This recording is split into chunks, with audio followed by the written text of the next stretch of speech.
الحمدللہ نحمدہ ونستعینہ ونستغفرہ ونؤمن بہ ونتوکل علیہ ونعوذ باللہ من شرور انفسنا ومن سیئات اعمالنا من یہدہ اللہ فلا مضل لہ ومن یضلل فلا ہادی لہ ونشہد ان لا الہ الا اللہ وحدہ لا شریک لہ ونشہد ان سیدنا محمدا عبدہ ورسولہ ارسلہ بالہدی ودین الحق لیظہرہ علی الدین کلہ وکفی باللہ شہیدا فصلی اللہ علیہ وسلم تسلیما کثیرا کثیرا اما بعد فاعوذ باللہ من الشیطان الرجیم بسم اللہ الرحمن الرحیم لیس البر ان تولوا وجوہکم قبل المشرق والمغرب ولكن البر من آمن بالله واليوم الآخر والملائكة والكتاب والنبيين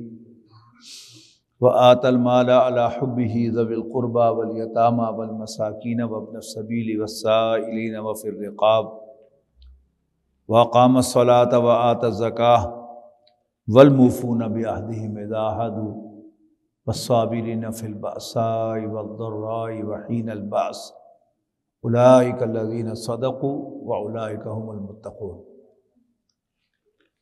محترم بزرگوں، دوستوں، عزیزوں اور بھائیوں،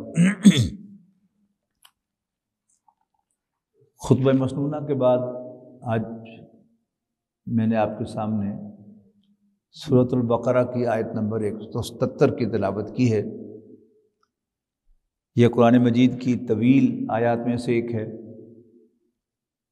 اور بہت جامع آیات میں سے بھی ایک ہے۔ اس آیت مبارکہ میں نیکی کا ایک جامع تصور بیان کیا گیا ہے کہ نیکی کیا ہے، نیک کہلانے کے حقدار کون ہیں، اور آخر میں کہا گیا کہ یہی متقی ہیں اور یہی سچے ہیں۔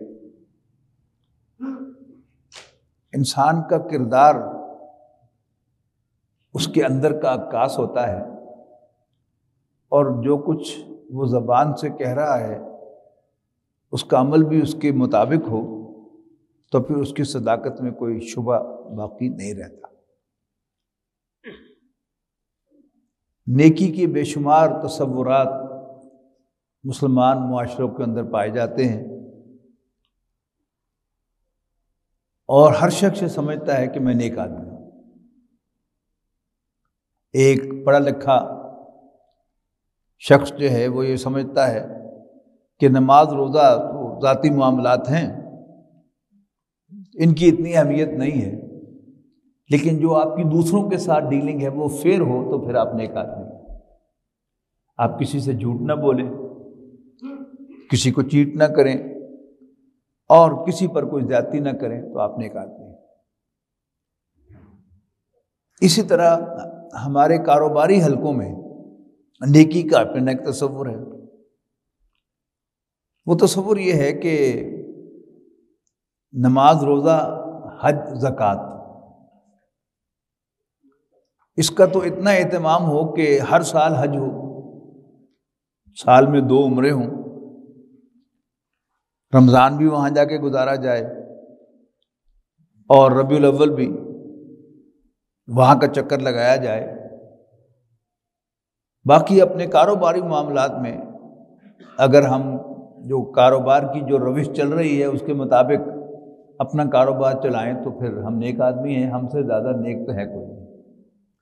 اس پر پھر ایڈیشن ہوتا ہے کہ بلا شبہ مساجد، مدارس اور دینی اداروں کو فائنینشلی یہی طبقہ سپورٹ کرتا ہے، تو نیکی کی ایک اور طے بھی اوپر آ گئی، تو گویا ان جیسا نیک تو ہے کوئی نہیں۔ پھر اسی کا ایک اور بہت ہی خطرناک پہلو ہے کہ چونکہ وہ مساجد اور مدارس کو سپورٹ کرتے ہیں، لہذا ممبر و محراب سے ان کے خلاف کوئی آواز نہیں اٹھتی۔ یہ بہت خطرناک پہلو ہے، اس سے ان کی نیکی اور زیادہ رجسٹر ہو جاتی ہے اور کنفرم ہو جاتی ہے۔ پھر ڈاکوؤں کا بھی ایک کوڈ آف ایتھکس ہے. اگر ڈاکو سامان لوٹ کر سارا مال دیانتداری کے ساتھ سردار کو لا کر پیش کر دے تو وہ نیک ڈاکو ہے, دیانتدار ڈاکو ہے. اور اگر کچھ اپنے پاس رکھ لے تو پھر وہ بد دیانت ہے اور پھر وہ صحیح نہیں, ٹھیک نیک نہیں. اسی طرح فاحشہ عورتیں, وہ بھی محرم میں کالے کپڑے پہن کر اور کسی مزار پر جا کے دھمال کھیل کر, گانا گا کر,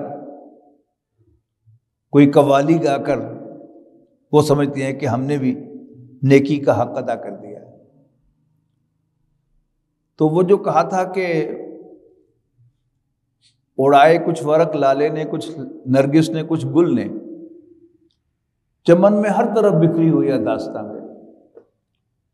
تو نیکی کا تصور جو ہے یہ ہمارے معاشرے میں پھیلا ہوا ہے, تھوڑی سی یہاں, تھوڑی سی یہاں, تھوڑی سی یہاں, تھوڑی سی یہاں, تھوڑی سی یہاں. نبی اکرم صلی اللہ علیہ وسلم کو جب تحویل قبلہ کا حکم دیا گیا, اس لیے کہ نبی اکرم صلی اللہ علیہ وسلم کا یہ عام معمول و دستور تھا کہ آپ تورات کے 9 احکام پر عمل کرتے رہتے. ان میں سے ایک حکم تورات کا کیا تھا کہ آپ بیت المقدس کی طرف منہ کر کے نماز پڑھیں گے. تو نبی اکرم صلی اللہ علیہ وسلم بھی بیت المقدس کی طرف منہ کر کے نماز پڑھتے تھے. البتہ جب تک آپ مکہ مکرمہ میں موجود تھے اور آپ کے لیے نماز ہر جگہ پڑھنا ممکن تھی, اور یہ تھوڑا عرصہ بالکل, تو آپ کوشش یہ کرتے تھے کہ آپ خانہ کعبہ کے جنوب کی طرف کھڑے ہوں تاکہ بیک وقت خانہ کعبہ بھی سامنے ہو جائے اور پھر پیچھے بیت المقدس بھی ہو, یروشلم بھی ہو. لیکن جب دار ارقم نبی اکرم صلی اللہ علیہ وسلم کی ساری ایکٹیویٹی کا مرکز بنا تو پھر اس وقت آپ کے لیے ایسا کرنا ممکن نہ رہا.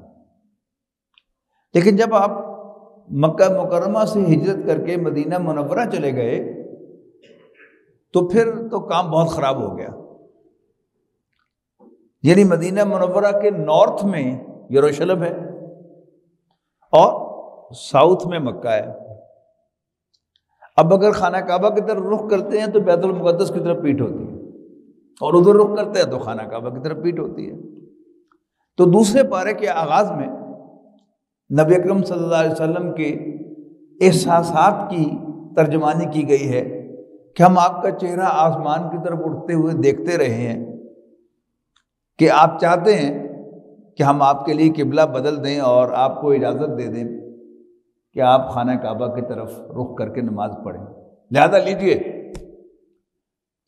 فَلَنُوَلِّيَنَّكَ قِبْلَةً تَرْضَاهَا, تو ہم آپ کے چوائس کے قبلے کی طرف آپ کو موڑنے کا رخ حکم دیتے ہیں. ہم آپ کا قبلہ آپ کی چوائس کے مطابق پھیرے دیتے ہیں, موڑے دیتے ہیں, تبدیل کیے دیتے ہیں. اب یہود یعنی یہودی جو مدینہ منورہ میں کثیر تعداد میں آباد تھے, ان کے مضبوط گڑھ بھی تھے اور ان کے مضبوط قبائل بھی تھے, اور مدینہ میں ان کا عام انٹریکشن تھا. جیسے آپ کسی اور ملک میں جائیں گے تو وہاں آپ کو سارے غیر مسلم ملیں گے, آپ ان سے مال خریدیں گے بھی اور بیچیں گے بھی, اور وہی آپ کے پڑوسی ہوں گے اور وہی آپ کے کولیگ ہوں گے دفاتر کے اندر. تو ایسا ہی معاملہ وہاں پر بھی تھا, اور یہودی مسلمانوں کی ہر حرکت کو نوٹ کر رہے تھے اور نبی اکرم صلی اللہ علیہ وسلم کو بھی پوری طرح وہ مانیٹر کر رہے تھے. اس لیے کہ یہودی دل سے جانتے تھے کہ نبی اکرم صلی اللہ علیہ وسلم اللہ کے رسول ہیں, لیکن انہیں ایک تسلی تھی کہ رسول تو ہیں لیکن یہ ہمارے ہی فالوورز ہیں. جیسے موسیٰ علیہ السلام کو شریعت عطا کی گئی اور پھر موسیٰ علیہ السلام کی شریعت پر ہی حضرت عیسیٰ علیہ السلام تھے، اگرچہ وہ بنی اسرائیل میں سے تھے اور نبی اکرم صلی اللہ علیہ وسلم بنی اسماعیل میں سے، لیکن جو ہی تحویل قبلہ ہوئی تو یہودیوں نے شور مچا دیا۔ اگرچہ نہ صرف یہ کہ وہ نبی اکرم صلی اللہ علیہ وسلم کو پہچانتے تھے کہ آپ اللہ کے رسول ہیں، تورات و انجیل میں تحویل قبلہ کا بھی ذکر تھا، لہذا فرمایا گیا قرآن مجید میں کہ یہ اس ایکٹ کو، یعنی تحویل قبلہ کے ایکٹ کو ایسے پہچانتے ہیں جیسے اپنے بیٹوں کو پہچانتے ہیں۔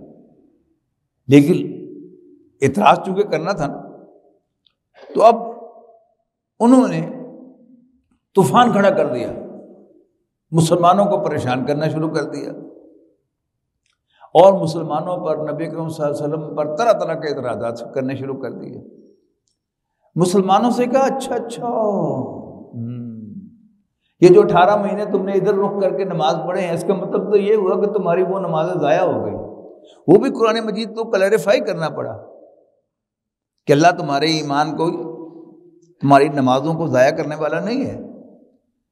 جب اللہ کا حکم ادھر رخ کرنا تھا تو نیکی ادھر رخ کرنا تھی، اور جب حکم ادھر آ گیا رخ کرنے کا تو اب نیکی ادھر رخ کرنا ہے۔ اور اللہ تعالیٰ نے اس تحویل قبلہ کے حکم کو قرآن مجید میں بڑے اہتمام سے بیان کیا ہے۔ یعنی تحویل قبلہ کا حکم جو ہے وہ 17ویں رکوع میں آیا سورہ بقرہ کے، یعنی دوسرے پارے کے پہلے رکوع میں، اور اس سے 4-5 رکوع پہلے ایک آیت جو ہے وہ کہہ دی کہ قل للہ المشرق والمغرب فإنما تولوا فثم وجہ اللہ،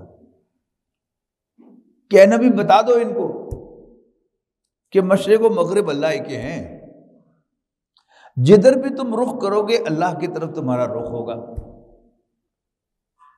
یعنی یہاں میں نے کہا نا کہ وہاں یہودی بھی آباد تھے اور وہ پوری طرح مانیٹر کر رہے تھے۔ اب یہ آیت بھی آگے ان میں سے جو ذہین یہودی تھے تو وہ تو اسی وقت سمجھ گئے ہوں گے کہ اب تحویل قبلہ کا حکم آیا کہ آیا، لیکن پھر تحویل قبلہ کا حکم آیا، پھر اب تحویل قبلہ کے حکم کو کنکلوڈ کیا جا رہا ہے، یعنی 18ویں رکوع میں، 17ویں رکوع میں 17واں 18واں رکوع اسی موضوع پر ہے۔ اس سے 4 رکوع پہلے چلے جائیں تو وہ آیت ہے کہ للہ المشرق والمغرب فإنما تولوا فثم وجہ اللہ، اور پھر 8 اور پھر یہ 22واں رکوع ہے، 18 اور 22 کتنے، 3-4 کا فرق ہے نا، تو اب 3-4 رکوع ادھر، 3-4 رکوع ادھر۔ اب کیا کہا جا رہا ہے کہ لیس البر ان تولوا وجوہکم قبل المشرق والمغرب، نیکی صرف یہ نہیں ہے، نیکی صرف یہی نہیں ہے کہ تم اپنے چہروں کو مشرق و مغرب کی طرف پھیر دو۔ اب مشرق و مغرب کیا مطلب ہو گیا کہ یہ تو نماز کی شرائط میں سے ایک شرط ہے، نماز کا رکن نہیں، یعنی نماز تو اس کے بعد شروع ہوتی ہے نا، جب آپ قبلہ رخ کھڑے ہو جاتے ہیں اس کے بعد نماز شروع ہوتی ہے۔ جو یعنی نماز کے اندر جو فرائض ہوتے ہیں انہیں ارکان کہتے ہیں، اور نماز کے باہر جو شرائط ہوتی ہیں انہیں شرائط کہتے ہیں، جو فرائض ہوتے ہیں۔ تو قبلہ رخ ہونا فرض ہے، لیکن یہ فرض کون سا ہے؟ شرائط میں سے فرض ہے، ارکان میں سے فرض نہیں ہے۔ تو اب وہ شرائط جو ہیں وہ بھی کئی ہیں، جسم کا پاک ہونا، جگہ کا پاک ہونا، ٹھیک ہے جی، ان میں سے ایک کیا ہے؟ قبلہ رخ ہونا، کپڑوں کا پاک ہونا، یہ ساری ہے نا شرائط، تو ان میں سے ایک شرط ہے قبلہ رخ ہونا۔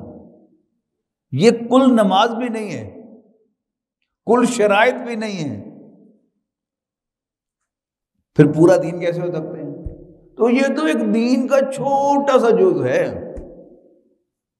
لیکن اس کا یہ مطلب نہیں کہ اس کی اہمیت کوئی نہیں، یا ہمیں یہ بھی اجازت دی جا رہی ہے کہ ہم جدھر مرضی رخ کر کے نماز پڑھ لیں۔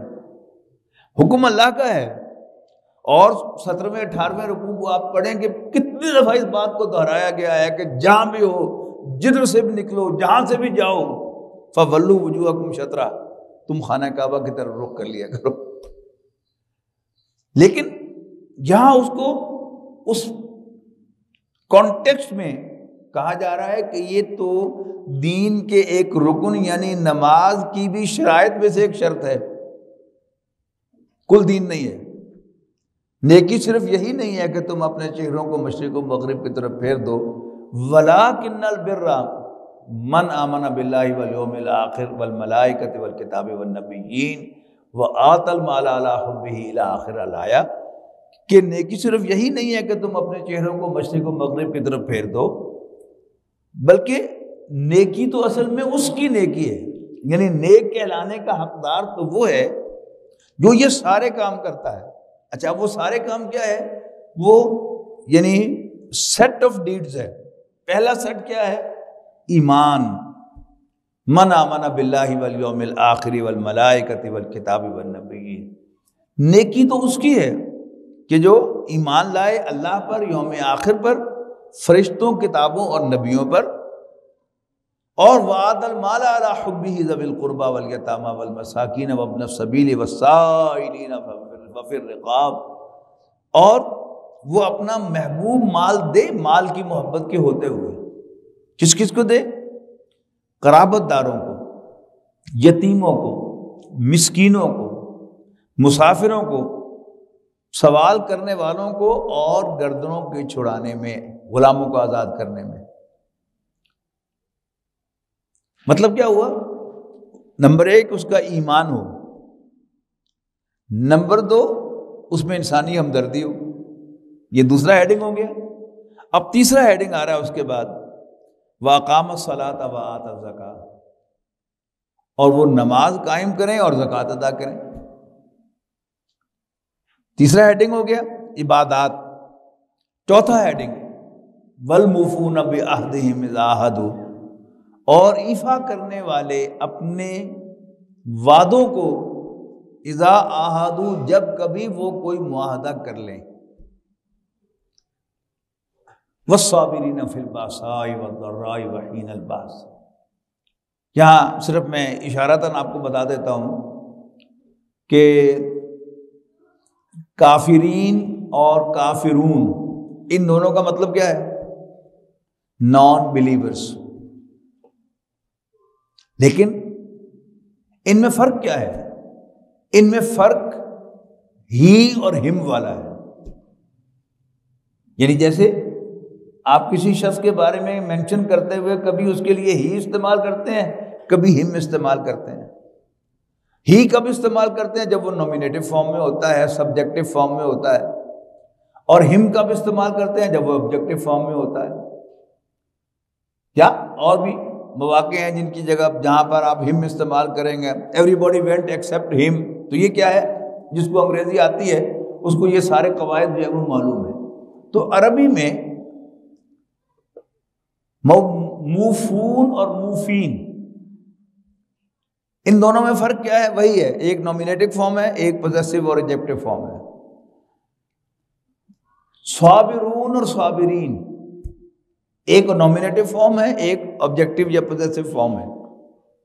اب موفون کو کہا ہے نومینیٹو فارم میں، والموفون بعہدہم اذا عاہدوا، اور پورا کرنے والے اپنے اقرار کو، اپنے وعدے کو، جب کبھی وہ کسی سے معاہدہ کر لیں۔ والصابرین فی الباساء والضراء، اب یہاں بجائے صابرون کے صابرین کہا گیا ہے، تو اس میں کہتے ہیں کہ اس میں کوئی لفظ جو ہے محذوف ہے، چھپا ہوا ہے، جس کا اثر جو ہے وہ صابرون پر ہوا ہے اور وہ صابرین بن گیا ہے۔ تو مفسرین نے کہا ہے کہ خاص طور پر ذکر کیا جاتا ہے کن کا؟ صبر کرنے والوں کا۔ اب صبر جو ہے اس کے بھی دو معنی ہیں، یعنی عربی زبان کا صبر جو ہے وہ انگریزی کے دو ایکسپریشنز کو کور کرتا ہے، ایک پیشنس اور دوسرا اسٹیڈ فاسٹنس۔ ان دونوں میں فرق کیا ہے؟ پیشنس ہوتا ہے کسی واقعے کے ہو جانے کے بعد اس پر شور نہ مچانا، واویلا نہ کرنا، بلکہ اس کو صبر سے برداشت کرنا، پیشنٹلی جھیلنا۔ اسٹیڈ فاسٹنس ہوتا ہے کہ کسی کو لالچ دیا جائے یا تھریٹ کیا جائے اس کی کھال ادھیڑ دی جائے، اس کو مارا جائے، لیکن پھر بھی وہ اپنی جگہ سے نہ ہلے، اس پر قائم رہے، یہ ہے اسٹیڈ فاسٹنس۔ انگریزی کا مشہور سٹینزا، اگر آپ عیدگاہ روڈ پر جا رہے ہو نا تو ادھر نشاط سینما کی طرف سے جو سڑک آ کر ہٹ کرتی ہے عیدگاہ روڈ کو، اس میں اسلامیہ گرلز کالج کے سامنے لکھی ہوئی یہ دونوں سٹینزے لکھے ہوئے ہیں، not gold but only men can make a people great and strong, men who for truth and honor's sake steadfast and suffer long, who work when others sleep and stay when others fly, who build the nation's pillars deep and lift them to the sky۔ یہ ہے steadfastness کہ قومیں same و زر سے نہیں بنتی۔ اب ہمارے عرب ممالک کے پاس پیسہ تو ہے، پیٹرو ڈالر جب سے نکلا تو لہریں بہریں ہو گئی، لیکن قومی اعتبار سے ان کی دنیا کی نظر میں کوئی حیثیت ہے؟ سارے کارٹون جو بنے ہیں وہ وہی اونٹ پر سوار اور جو رومال سر پہ پہنے اور ایک کال اوپر چڑھائے ہوئے جو ہے وہ شخص جو ہے وہ بے وقوفی کا سمبل ہے۔ زیادہ ڈیپتھ میں دیکھیں گے تو وہ اصل میں نبی اکرم صلی اللہ علیہ وسلم کا مذاق اڑایا جا رہا ہے، لیکن نام لیے بغیر۔ لیکن اس وقت جو فیز پر ہے وہ کیا ہے کہ احمق ترین جو لوگ ہیں دنیا پر وہ عرب ہیں، جن کے پاس پیسہ ہے اور اس کو بہاتے ہیں ایسے پاگلوں کی طرح، اور پورا ویسٹ جو ہے وہ کیلکولیٹ کرتا ہے کہ ہم نے انہیں کہاں کہاں لوٹنا ہے، ٹھیک ہے نا؟ تو لیکن اسٹیڈ فاسٹنس کیا ہے؟ Not gold but only men can make a people great and strong. یعنی شاہ فیصل شہید جو ہے وہ ایک شخصیت ملی تھی سعودی عرب کو کہ جنہوں نے اسٹیڈ فاسٹنس کا مظاہرہ کیا اور انہوں نے آنکھیں دکھائیں ویسٹ کو، مار دیا ان کو۔ اگر اللہ تعالیٰ ان کو زندگی دیتا، زندگی ان کی اتنی تھی، یہ یعنی شرعی لحاظ سے تو کہنا درست نہیں، لیکن بات سمجھانے کے لیے، تو شاید وہ سعودیوں کو یا عربوں کو ایک لیڈرشپ کی حیثیت سے اٹھا کر لے جاتے، لیکن بہرحال اللہ کو منظور نہیں تھا۔ تو not gold but only men can make a people great and strong. افراد ہوتے ہیں، انسان ہوتے ہیں جو کسی قوم کو یہاں سے اٹھا کر وہاں لے جاتے ہیں۔ یہ کون لوگ ہوتے ہیں؟ Men who for truth and honour's sake steadfast and suffer long, جو اپنے وقار کے لیے، اپنی عزت کے لیے اور سچائی کے لیے کھڑے ہوتے ہیں اور بے شمار سفر کرتے ہیں، بہت نقصان اٹھاتے ہیں۔ تو یہ ہے کہ جو قوموں کو بناتے ہیں۔ یہ کیا ہے؟ اب یہ آخری سیگمنٹ ہے بیس کا۔ اس کے بعد پھر کنکلوڈنگ دو جملے ہیں، اولئک الذین صدقوا، یہی لوگ سچے ہیں اپنے کردار میں، اپنے قول میں، کہ جو وہ کہہ رہے ہیں اس پر ڈٹے ہوئے ہیں تو سچے ہیں۔ وَأُولَئِكَ هُمُ الْمُتَّقُونَ، اور یہی متقی ہیں۔ یعنی بر دین کی ایک اصطلاح ہے نیکی، ورچو، اور تقوی ایک دوسری اصطلاح ہے۔ اس کا پرانے اردو تراجم میں آپ ترجمہ دیکھیں خدا خوفی، جدید تراجم میں ترجمہ دیکھیں گے بچ جانے والے۔ انگریزی میں اس کے جو پیرلل لفظ ہے وہ پائٹی ہے، یعنی بائبل میں جو مفہوم پائٹی سے لیا گیا ہے وہی مفہوم جو ہے وہ ہمارے دین میں تقوی سے لیا جاتا ہے۔ تو متقی کہلانے کے حقدار بھی یہی ہیں، سچا کہلانے کے حقدار بھی رہی ہیں۔ لیکن یہاں ذرا پھر دیکھیے، ایک اور نظر ڈالیے اس آیت پر کہ سب سے پہلی چیز کیا بیان کی گئی ہے؟ من آمن باللہ والیوم الآخر والملائکۃ والکتاب والنبی۔ اس کا ایک موٹا سا مفہوم تو یہ ہے کہ ایمان کے بغیر کوئی عمل قابل قبول نہیں ہے۔ کافر وہ بے شک چیریٹی کا پہاڑ کھڑا کر دے، وہ قابل قبول نہیں ہے۔ قیامت کے دن اس سے پوچھا جائے گا نا کہ میں نے تم پر احسان کیے، تمہیں دولت دی، تم نے کیا کیا؟ وہ کہے گا کہ میں نے یہ کام کیے خیرات کے۔ تو اللہ کہے گا تو جھوٹ کہ تاکہ تو راضی ہو جائے. اللہ فرمائے گا تو جھوٹ کہتا ہے, تو نے یہ سب کچھ اس لیے کیا تھا کہ تجھے سخی کہا جائے. وہ کہا جا چکا, لہذا یہاں تمہارے لیے کچھ نہیں. یعنی آپ کسی بھی غیر مسلم کو جو آخرت کو نہ مانتا ہو, آپ اسے پوچھیں نا, یا اللہ کو نہ مانتا ہو, اسے پوچھیں کہ آپ یہ چیریٹی کا کام کیوں کر رہے ہیں. یعنی یہ رومانٹسزم تو ہے, بے لوس ہونا, لیکن اس کا ایکچوئل وجود کوئی نہیں. انسان کبھی بے لوس نہیں ہوتا. ہمیشہ انسان جو ہے وہ کچھ نہ کچھ ریٹرن چاہتا ہے. تو آپ ان سے پوچھیں کہ آپ یہ چیریٹی کا کام جو کر رہے ہیں کیوں کر رہے ہیں, تو ان کی زبان پر آ ہی جائے گا کہ لوگ مجھے یاد رکھیں. ٹھیک ہے نا. تو قرآن حدیث میں بھی یہی آیا ہے کہ سخی کو بلا کے پوچھا جائے گا کہ میں نے تمہیں دولت دی, تم نے کیا کیا؟ اور جب وہ اپنی تفصیل بتائیں گے تو اللہ کہے گا تو جھوٹ کہتا ہے, تو نے یہ سب کچھ اس لیے کیا تھا کہ لتقال سخیا, تاکہ تجھے سخی کہا جائے. فقد قیل, وہ کہا جا چکا. تو اس کے مقابلے میں نیکی کی شرط لازم کیا ہے؟ ایمان باللہ کا رول کیا ہے؟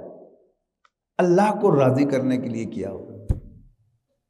یہ اگرچہ بہت مشکل کام ہے, کہنا بہت آسان ہے, میں نے بڑی آسانی سے کہہ دیا, آپ نے سن دیا کہ خالص اللہ کو راضی کرنے کے لیے کام. لیکن بہرحال اگر ہم کوئی کر گزریں تو وہ ٹنوں جو نیکیاں ہیں, ٹنوں تو نہیں کہنا چاہیے, جو ملینز میں نیکیاں ہیں, ان کے مقابلے میں وہ ایک عمل شاید ٹنز وزنی ہو جائے اور وہ اللہ کے ہاں زیادہ وزن پائے. پھر دوسرا جو ہے وہ ایمان بالآخرت ہے. ایمان بالآخرت کا نیکی کے ساتھ کیا تعلق ہے کہ انسان دنیا میں اس کا کوئی ریٹرن نہ چاہے. یہ بھی بڑا مشکل کام ہے. میں کسی کو زکوٰۃ بھی دوں گا تو میں یہ ایکسپیکٹ کروں گا کہ یہ کم سے کم مجھے رسپیکٹ تو دے گا. تو یہ کیا ہے؟ ریٹرن نہیں ہے نا. یا کل کو یہ بھی میرے کام آئے گا.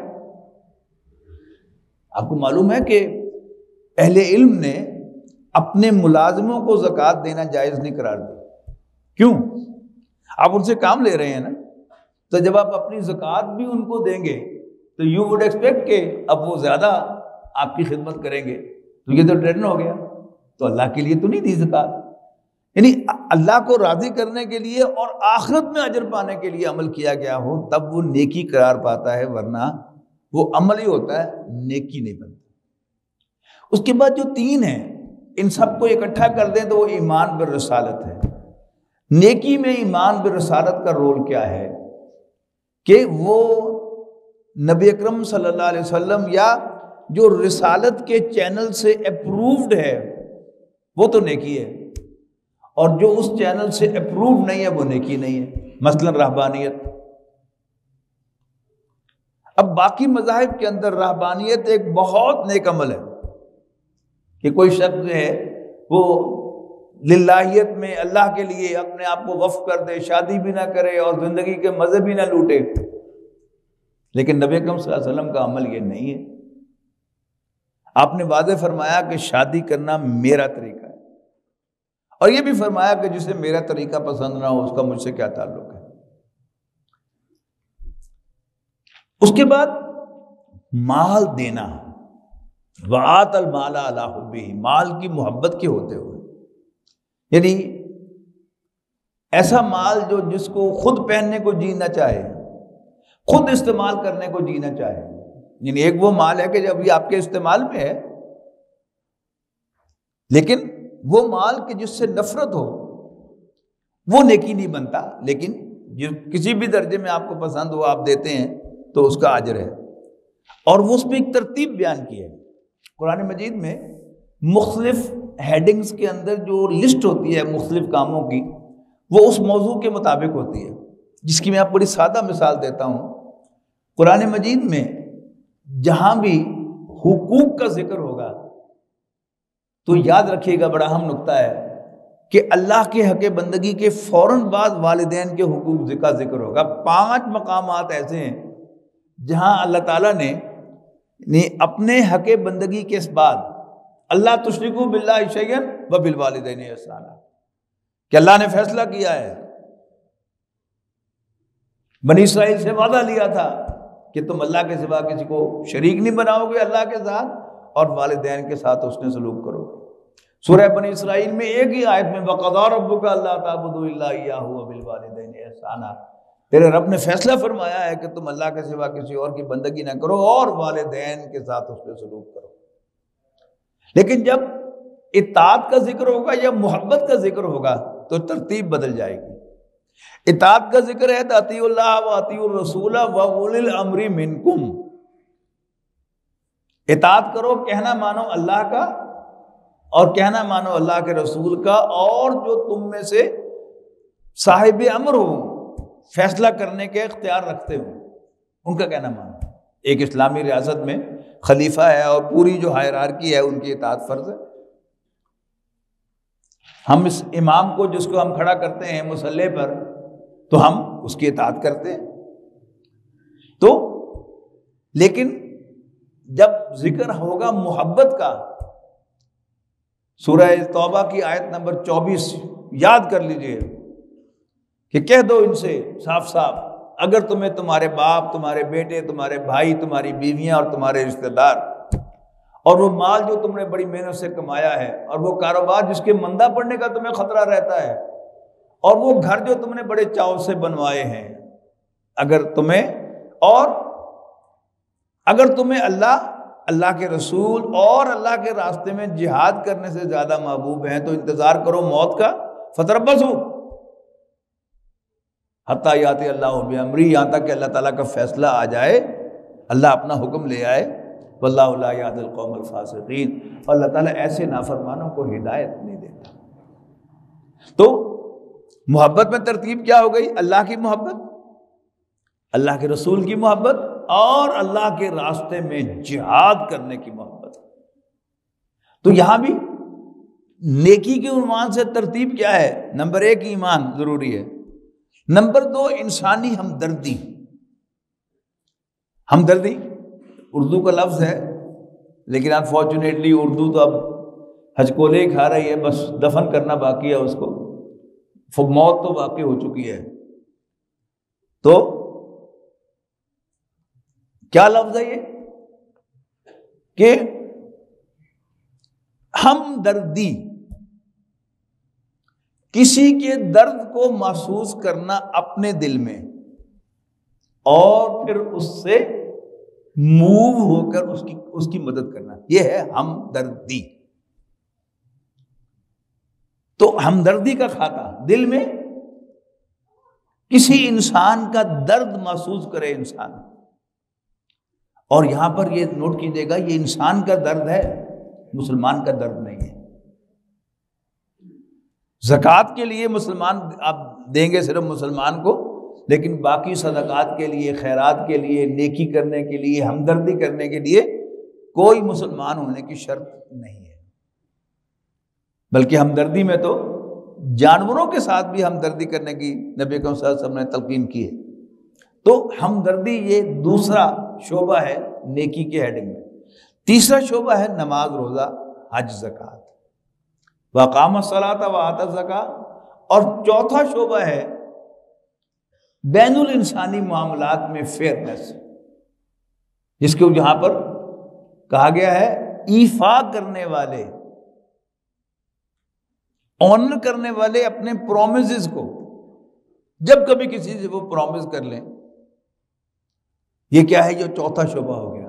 اور پھر پانچواں شعبہ جو ہے کہ اس میں بھی آگے 3 بتائے ہیں، وَالصَّابِرِينَ فِي الْبَأْسَاءِ وَالضَّرَّاءِ وَحِينَ الْبَأْسِ، بھوک میں، باس بھوک تکلیف کو بھی کہتے ہیں، لیکن زیادہ اس کا مفہوم جو ہے وہ بھوک کا ہے، یعنی انسان کی بنیادی ضرورت بھوک ہے، اور بھوک میں صبر کرنا کہ انسان حرام میں منہ نہ مارے، کسی اور کا حق جو ہے وہ نہ چھینے، خواہ کتنا ہی بھوکا ہو، مر جائے لیکن حرام نہ کھائے، تو اس میں ثابت قدم رہنا بھوک میں۔ اور پھر اس کے بعد وَالضَّرَّاءِ، جسمانی اذیت کہ آپ کی کھال ادھیڑ دی جائے، آپ کے بازو توڑ دیے جائیں، آپ کے جسم پر ایسی ضربیں لگائی جائیں کہ جس سے آپ جو ہیں وہ چکرا اٹھیں، لیکن پھر بھی ثابت قدم رہے۔ صحابہ کرام نے یہ مثالیں قائم کی ہیں ہمارے لیے۔ اور پھر حین الباس، میدان جنگ میں صبر کرنا، یہ بھی کیا ہے؟ یہ تقاضا ہے اسی کا میں نے پچھلی دفعہ بھی عرض کیا تھا کہ نبی اکرم صلی اللہ علیہ وسلم کے ساتھیوں نے جان نثاری کی جو ریکارڈز قائم کیے ہیں وہ ان میچ۔ اولئک الذین صدقوا، یہی سچے ہیں، واولئک هم المتقون، اور یہی متقی ہیں۔ اقول قولی ھذا واستغفر اللہ لی ولکم ولسائر المسلمین والمسلمات۔ سنت ادا کریں۔